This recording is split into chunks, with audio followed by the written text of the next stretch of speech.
विजयभूमी विद्यापीठात आंतरराष्ट्रीय दर्जाचे शिक्षण मिळेल ही स्वर्गीय विजयसिंह पडोडे यांची मूल संकल्पना. आजपर्यंत शिक्षण मानवाला तारण्याचे उच्च माध्यम ठरले आहे. संजय पडोडे. रायगड ही छत्रपती शिवाजी महाराज यांच्या आदर्श विचाराने घडलेली पावनभूमी असून ह्याच जिल्ह्यातील सह्याद्री पर्वतरांगांच्या कुशीतील कर्जतसारख्या ह्या भागात विजयभूमी विद्यापीठाची मूल संकल्पना प्रत्यक्षात उतरविताना स्वर्गीय विजयसिंग पडोडे यांनी एक आदर्श राजा, शूर योद्धा व आपल्या अफाट बौद्धिमत्तेतून हिंदवी स्वराज्याची मुहूर्तमेढ रोवणाऱ्या छत्रपती शिवाजी महाराज यांच्या विचारांचा मार्ग अवलंबत मोठ्या शैक्षणिक कार्याला सुरुवात केली होती. मात्र या संदर्भात स्वर्गीय विजयसिंग पडोडे यांच्या स्मृतीप्रित्यर्थ विजयभूमी विद्यापीठाचे अध्यक्ष संजय पडोडे यांनी अनेक मान्यवरांच्या उपस्थित विद्यार्थ्यांशी साधलेला संवाद हा त्यांच्या गौरवशाली कार्याचा व विचारांचा प्रभाव म्हणावा लागेल. विजय भूमि क्यों रखा है एंड वो मैं एक प्रेजेंटेशन से करूँगा कि इसकी पूरा जो विजन है वो कहाँ से पैदा हुआ और उसका नामकरण भी उस विजन पे ही अटका हुआ है. तो if you can go to the next slide. तो ये एक स्टेटमेंट है जो मेरे पिताजी ने मुझे कहा था. जैसे कि कल्पना बता चुकी है and you all know, my father came from a very very poor family. उन्होंने अपनी पढ़ाई कैसे की वही जानते हैं, हम नहीं जानते, पर उन्होंने कुछ चीज़ें बेची, उन्होंने किसी से जाके सपोर्ट लिया, स्कॉलरशिप ली, जो भी करके इवेंचुअली वो जाके इनकम टैक्स में नौकरी उनको मिल गई. जब वो 50 साल के थे, यानी जब वो deputy commissioner of income tax थे मुंबई, जब दुनिया में कोई भी ऐसी नौकरी छोड़ता नहीं, वो वही साल था जिसमें मेरा बड़ा भाई चार्टर्ड अकाउंटेंट बन गया और मेरा एडमिशन बिट्स पिलानी में हो गया. और वही साल मेरे पिताजी ने डिसाइड किया कि अभी वो अपने मन का करना चाहते हैं, बहुत हो गई सर्विस, अब वो अपने मन का करना चाहते हैं, और उन्होंने इंडियन रेवेन्यू सर्विस से इस्तीफा दे दिया. ये बहुत रेयर ओकेजन है और मेरे पिताजी के कई केस स्टडी है इनकम टैक्स में. उन्होंने बजाज ग्रुप के साथ बहुत इन्वेस्टिगेशन करके बहुत सारी टैक्स वसूली की है गवर्नमेंट के लिए. तो उनका एक रिकॉर्ड था. फिर भी उन्होंने डिसाइड किया छोड़ दिया, क्योंकि उनका एक पैशन था, वो था to create jobs rather than काम करना, काम देखना. वो यही सोचते थे कि इस दुनिया में अगर हम 5-5 एम्प्लॉय भी हर आदमी एम्प्लॉय कर ले तो ये दुनिया का उदाहरण हो जाएगा, यानी बहुत ही बड़ी बन जाएगी, इसका प्रॉब्लम ही सॉल्व हो जाएगी. तो उनका एक स्टेटमेंट था, क्योंकि ना तो उन्हें कोई हेरिडिटरी पैसे मिले थे, ना कोई उन्हें कुछ सब कुछ उन्होंने अपने हाथ से किया, पर उनके लिए एक सबसे इम्पोर्टेंट चीज़ थी एजुकेशन. और वो बिलीव करते थे कि एजुकेशन इज अबाउट एनेबलमेंट. और ये स्टेटमेंट उनका स्टेटमेंट था in the last few days, जब वो कैंसर से गुजर रहे थे लास्ट 3 महीने में. तो मैंने मेरे पापा से पूछा था कि आपको क्या लगता है एजुकेशन के बारे में. तो पापा ने कहा था इट्स अबाउट एनेबलमेंट, सक्षमता. एक इंडिविजुअल को, एक सोसाइटी को, दुनिया को, ह्यूमैनिटी को अगर बढ़ाना है तो एजुकेशन ही अनेबल कर सकता है, सक्षम कर सकता है. और यही उनका विजन था. और इसी विजन पे हमने सोचा कि विजय भूमि यूनिवर्सिटी को बनाना चाहिए. अभी आगे चलते हैं. तो यहाँ पे 2 शख्सों की फोटो, एक है छत्रपति शिवाजी महाराज, जो, और लेट मी टेल यू, ये पॉलिटिकली नहीं है, ये मेरे पहले प्रेजेंटेशन, जब यहाँ पे हाई पावर्ड कमेटी आई थी तब से यही हम बोल रहे हैं. तो ये उसी का प्रेजेंटेशन मैंने कट पेस्ट किया है. तो एक है छत्रपति शिवाजी महाराज, जिनकी ये भूमिका है, जहाँ से वो पैदा हुए. वो बैंगलोर में ज़्यादा देर रहे, पर उनकी परवरिश पूना के आसपास ही हुई उनकी माँ के साथ. और उनकी माँ ने उनको सिर्फ एक चीज़ ही सिखाया जो उनके दिमाग में घुस गया, जिसके कारण उन्होंने पूरा मराठा एम्पायर क्रिएट किया. वो थी हिंदी स्वराज्य. अगर कोई क्रिएटर है हिंदी स्वराज्य का तो महाराजा छत्रपति शिवाजी, जिन्होंने एक ही चीज कहा कि ठीक है फॉरेनर यहाँ पे रह सकते हैं, बाहर वाले यहाँ पे देश में रह सकते हैं, पर अगर हमें राज करना है तो हमें राज करना है, ये हमारा राज्य है. वो एक फीलिंग उन्होंने चालू की पहले तो वो कोई राजा महाराजा के बेटे तो थे नहीं, वो नोबलमैन के बेटे थे जो एक बड़े एम्पायर के लिए काम करते थे। उधर से उन्होंने अपना सब कार्रवाई शुरू की और हिम्मत दिखा के एक एम्पायर खड़ा किया। बहुत कम लोग हैं जो जानते हैं कि शिवाजी महाराज सिर्फ 5 या 6 साल ही राजा रहे। उसके पहले वो सिर्फ मेहनत कर रहे थे वो राज्य बनाने की। और एक है मेरे पिताजी। Next slide.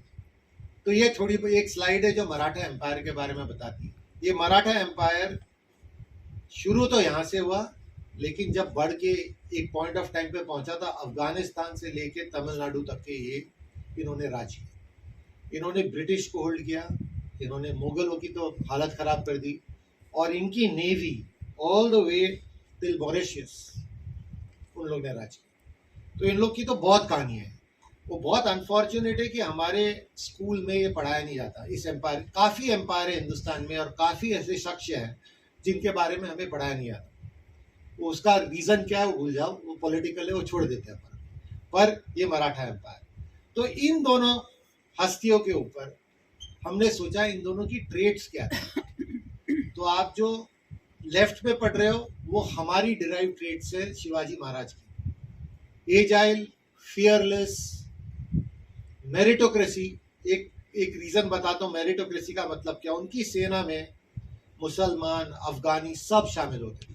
तो उनका थॉट प्रोसेस ये था कि मेरी सेना में मेरे को वॉरियर चाहिए, वो मराठा हो, वो तमिलियन हो, अफगानी हो, उससे मतलब नहीं। अगर वो लड़ सकता है तो मेरी सेना में रहना चाहिए, पर राज्य हमें करना है। वो एक थॉट प्रोसेस था। बहुत ही इंटेलिजेंट थे। उन्होंने मुगलों को बहुत चकमा दिया, उनकी बहुत कहानियां हैं। तो ये एक उनके ट्रेड। और जो बाकी ट्रेड प्रेजेंटेशन में लिखे हैं वो हमने, जब मेरे पिताजी 75 इयर्स के थे तब हम 3 भाइयों ने उनके बर्थडे पे एक प्रेजेंटेशन किया था उनके ऊपर, तो वो वहाँ से निकाले। मेरे फादर की बिलीफ थी, एक तो पेरिनियल ऑप्टिमिस्ट थे, यानी इसका मतलब क्या है कि तूफान आ जाए, बाढ़ आ जाए, पहाड़ गिर जाए, अर्थक्वेक हो जाए, उनके लिए ऑलवेज ये था कि सब कुछ ठीक होगा, कभी कुछ गलत हो ही नहीं सकता लाइफ में। तो ऑलवेज पॉजिटिव। तो इसके लिए कोई भी प्रॉब्लम उनके पास अगर लेकर जाओ तो बोलते थे ये भी सॉल्व हो जाएगा, इसका कोई ना कोई तो सोल्यूशन होगा, दिमाग लगाओ, सोचो, निकले। तो solution providing, solution Sikar always. Third very important thing कि कोई भी झगड़ा हो वो नेगोशिएशन से सॉल्व हो सकता है। अगर 2 आदमी टेबल पे बैठेंगे, बात करेंगे, तो उसका जरूर कोई ना कोई सोल्यूशन निकलेगा। अगर लड़ेंगे तो एक आदमी सोल्यूशन निकालेगा। अगर दोनों आदमी बैठ के बात करेंगे तो भी कोई सोल्यूशन निकलेगा। सोल्यूशन तो एक ही है या 2 है, पर ये दोनों आदमी साथ में भी कर सकते। कॉन्फ्लिक्ट, उनका बिलीफ था कि कभी भी कॉन्फ्लिक्ट हो तो नेगोशिएशन से सॉल्व हो सकता है। अभी इन दोनों के ऊपर ये नामकरण किया जाए। तो शिवाजी महाराज, क्योंकि ये भूमि विक्ट्री की, विजय की, तो इसके लिए विजय भूमि, लैंड ऑफ विक्ट्री। और दूसरी ये भूमि मेरे पिताजी ने बनाई है जिनका नाम भी विजय, तो लैंड ऑफ विजय। इन दोनों को मिलाकर ये विजय भूमि का। और ये इसकी वैल्यू है। तो हमारी पूरी वैल्यू विजय भूमि की स्पिरिट, विजय ही वर्ड में। विजय, विक्ट्री किसके लिए? डर, लालच, ग्रीड, अहंकार, अपना जो सेल्फ, क्या बोलते हैं, I need your help, ego, ये सब चीज को कॉन्कर करने का ही इसका कोर है कि हमारे को ये सब चीजों के ऊपर विजय पानी। और यही इस यूनिवर्सिटी का बेसिक कोर है। और इसी के ऊपर पूरे यूनिवर्सिटी का करिकुलम भी टिका हुआ है। तो हमने विजय नाम पे, नहीं वो पे साथ, विजय नाम पे ही हमने अपना स्पिरिट लिखा हुआ है। Value integrity and earn others trust, यानी खुद ऑनेस्टली काम करो और दूसरे का विश्वास जीतो। फिर innovate continuously and be agile. तो आपको इसमें वही शब्द दिखेंगे जो शिवाजी महाराज के ट्रेट में थे या विजय सिंह पटोड़े के ट्रेट में। बी एजाइल, यानी सोचो, नया चीज करो, और कंटिन्यूसली स्विफ्ट रहो, ये नहीं रहो चुस्त रहो, ये नहीं रहो कि सब कुछ आराम से करो, फियर निकालो और अपनी मिस्टेक से सीखो, अपनी गलतियों से सीखो। करने से तो अगर करोगे तो गलतियां तो होगी, अगर नहीं करोगे तो गलतियां नहीं होगी, पर करना जरूरी है और उन गलतियों से सीखना जरूरी है। तो दैट इज जे। और अपना ओरिजिन को अप्रिशिएट करो, बहुत इंपॉर्टेंट है। हम लोग क्या सोचते हैं, जब एक गोरे को देखते हैं या फॉरेनर को देखते हैं तो हम बेचारे दब जाते हैं, हमें लगता है क्योंकि उन्होंने राज किया, ठीक है, थोड़ा साइकोलॉजिकल प्रॉब्लम है अपना, पर अपन अभी आप ही देखो, अभी रेस्टोरेंट में अपन जाते हैं तो अपनी जो इंडियन रेस्टोरेंट में भी जो रोटी की प्लेट होती है लेफ्ट साइड में रखी जाती है, जबकि एक्चुअली हम लेफ्ट हैंड से खाना खाते ही नहीं, तो अब उसको तो एक्चुअली सेंटर प्लेट में रहना चाहिए। पर फिर भी हमें कितना इन्फ्लुएंस है बाहर का, ब्रिटिश का, कि अभी भी हम वो कांटा छुरी उससे तो हम खाते ही नहीं है, फिर भी हम रखेंगे। पर यानी ये तो मैंने प्रैक्टिस किया है, जब मैं बाहर जाता हूँ अगर मैं इंडियन खाना खा रहा हूँ तो अपने हाथ से खाता हूँ, दूसरों को भी हाथ से खिलवाता हूँ, बिकॉज वो है, अगर चाइनीज जाएगा तो चॉपस्टिक से खाता है, अगर ब्रिटिश जाएगा तो नाइफ एंड फोर्क से खाता है, मैं हिंदुस्तानी हूँ, मैं हाथ से खाता हूँ। अभी अगर वो बेचारे बिलीव नहीं करते कि उनको हाथ साफ करना चाहिए खाना के पहले, मैं उनको बताता हूँ ना, हाथ साफ कर लो और अपने हाथ से खाओ, कोई प्रॉब्लम नहीं, कुछ नहीं हो। तो वो अप्रिशिएट है ओरिजिन, जहां से हो उसका कॉन्फिडेंस रखो, जो लैंग्वेज है, जो भी प्रॉब्लम है, उसका कॉन्फिडेंस रखो और पीपल विल अप्रिशिएट। जैसे अभी इंटरनेशनली चाइनीज लोग चाइनीज में ही बात करते हो, इंग्लिश में नहीं बात करते, स्पेनिश लोग स्पेनिश में ही बात करते हैं, इंग्लिश में नहीं बात करते। पर हमारी ऐसी परवरिश हुई है कि इंग्लिश भी हमारी राष्ट्रभाषा हो गई, वो अलग बात है, पर हमारी परवरिश ये हुई है कि हम अपनी मातृभाषा भूल जाते हैं। और अभी जो नेशनल एजुकेशन पॉलिसी है वो पहली चीज ये कह रही है कि बच्चों को फर्स्ट स्टैंडर्ड से फोर्थ स्टैंडर्ड तक के अपनी मातृभाषा में पढ़ाओ, और वो बहुत इंपॉर्टेंट, क्योंकि आप सोचो एक छोटा बच्चा है, उसको एक नई भाषा सीखनी है और उसके बाद साइंस और मैथ वो नई भाषा में सीखना, उसके लिए तो ज्यादा प्रॉब्लम है। अगर वो मातृभाषा में ही साइंस और मैथ सीखेगा तो अच्छे से सीख लेगा, उसके बाद इंग्लिश भी सीख सकता। तो वो एनईपी का एक नया चेंज है जो ये नई गवर्नमेंट लाई है, वो बहुत ही अच्छा चेंज। और लास्ट जो है, ये शॉर्टकट मत, सोशली रिस्पॉन्सिबल, यानी हम लेने नहीं आए, हम सब कुछ देने हैं, तो हमें देने की सोच डालनी है। हम लोग क्या सोचते हैं, मैं पढ़ क्यों रहा हूं, क्योंकि मेरे को नौकरी चाहिए, पैसे कमाए, ऐसे सोचोगे तो ज्यादा दूर नहीं जाओगे। सोच बदलनी है और कहना है कि मैं पढ़ इसलिए रहा हूं कि मैं सोसाइटी के लिए कुछ करूं, कुछ कंट्रीब्यूट करूं, बाकी सब हो जाए, वैसी सोच रखना जरूरी है। और हमारे पूरे स्टूडेंट्स का जो पूरा करिकुलम का फोकस है वो यही स्पिरिट को आगे बढ़ाता है। ये हमारा विजन है, to be the most sought after destination for liberal professional education. ये मैं आपको बताना चाहता हूँ, ये हमारा इनोवेशन, पूरी कंट्री में कोई यूनिवर्सिटी नहीं है जो लिबरल प्रोफेशनल एजुकेशन करती है। लिबरल प्रोफेशनल एजुकेशन का मतलब इन सिंपल टर्म्स ये है, जब एडमिशन देते हैं यूनिवर्सिटी में, हम स्टूडेंट को प्रोग्राम नहीं देते, हम उसको इंजीनियरिंग में एडमिशन नहीं देते, हम उसको म्यूजिक में एडमिशन नहीं देते, हम उसको यूनिवर्सिटी में एडमिशन देते। और उसके पहले 2 साल में वो स्टूडेंट डिसाइड कर सकता है वो कौन सी डिग्री से पास आउट करना चाहता है। तो वो पहले 2 साल में हर फैकल्टी का कोर्स ले सकता है, इकोनॉमिक्स, बिजनेस, मैथ्स, म्यूजिक, वो सब टेस्ट कर सकता है और फिर डिसाइड कर सकता है मेरे को ये पसंद आए तो मैं आगे। तो वो है लिबरल प्रोफेशनल एजुकेशन फ्रेमवर्क, और यही फ्रेमवर्क हमारी नेशनल एजुकेशन पॉलिसी के साथ कंप्लीटली कंप्लायंट है। और हमारा मिशन ये बैंगलोर से चला आ रहा है, is to nurture holistic, socially responsible and continuously employable professionals. में 3 चीजें, होलिस्टिक यानी कंप्लीट, माइंड, बॉडी, सोल, तीनों चीज को नर्चर करना, सिर्फ माइंड को नहीं है। यूनिवर्सिटी एजुकेशन सिर्फ नॉलेज के बारे में नहीं है, बॉडी के बारे में भी है, अपने एटीट्यूड के बारे में भी है और अपने नॉलेज के बारे में भी है। तो होलिस्टिक। दूसरा है सोशली रिस्पॉन्सिबल, यानी जो भी मैं एक्शन करूंगा वो at the end of the day society में कुछ तो इम्पैक्ट लाएगा, पॉजिटिव हो या नेगेटिव। एक्शन लेने के पहले मेरे को सोचना जरूरी है, उसका मेरे को आउटकम सोचना जरूरी है और उस हिसाब से मेरे को अपना एक्शन लेना है, सोशली रिस्पॉन्सिबल।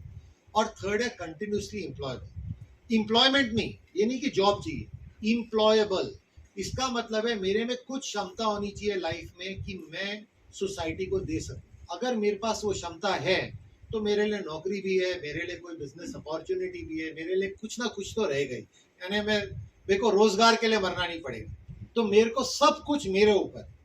तो विजय भूमि का पूरा चीज है कि पहले अपने आप को संभालो। अगर अपने आप को संभालोगे और अपनी काबिलियत बढ़ाओगे तो आधे से ज्यादा दुनिया के प्रॉब्लम तुम्हें तंग नहीं करेंगे। That is the core. Next slide. और ये 4 हमारे एंकर है। डिस्कवरी, जो मैं आपको बता रहा था लिबरल में, पहले 2 साल में आप डिस्कवर करो। नहीं तो लोग क्या होता है, सब इंजीनियर बनना चाहते हैं तो मैं भी इंजीनियर बनूंगा, सब लॉयर बनना चाहते हैं, अच्छा उसकी नौकरी में ज्यादा पैसे मिलते हैं तो उधर चलो, है ना। सब वैसे डिसीजन लेते हैं। डिसीजन ऐसे नहीं लेते कि मेरी स्ट्रेंथ क्या है, मैं क्या कर सकता हूं। आज तो हर फील्ड में सक्सेस है, ऐसी कोई फील्ड नहीं है जिसमें सक्सेस नहीं है। बस आदमी चाहिए जो करने वाला। दूसरी है होलिस्टिक, जो मैं आपको बता चुका हूं, माइंड बॉडी सोल। तो हमारे यहाँ पे जो करिकुलम है वो स्पोर्ट माइंड सब कंपलसरी रखता है। सोशली रिस्पॉन्सिबल, नवनीत ने बता ही दिया कि हमारा सोशल इमर्शन प्रोग्राम है जिसमें हमारे बच्चों को एक सोशल प्रॉब्लम सॉल्व करना ही पड़ता है। और लास्ट है प्रोफेशनल। प्रोफेशनल ये मतलब है कि आप ऑनेस्ट हो, आप अपनी इंटीग्रिटी मेंटेन करो और आप कॉम्पिटेंट बनो, कुछ करने लायक। तो ये चारों चीज पे हमारी यूनिवर्सिटी, ये 4 पिलर हैं हमारी यूनिवर्सिटी के करिकुलम के फाउंडेशन। Thank you.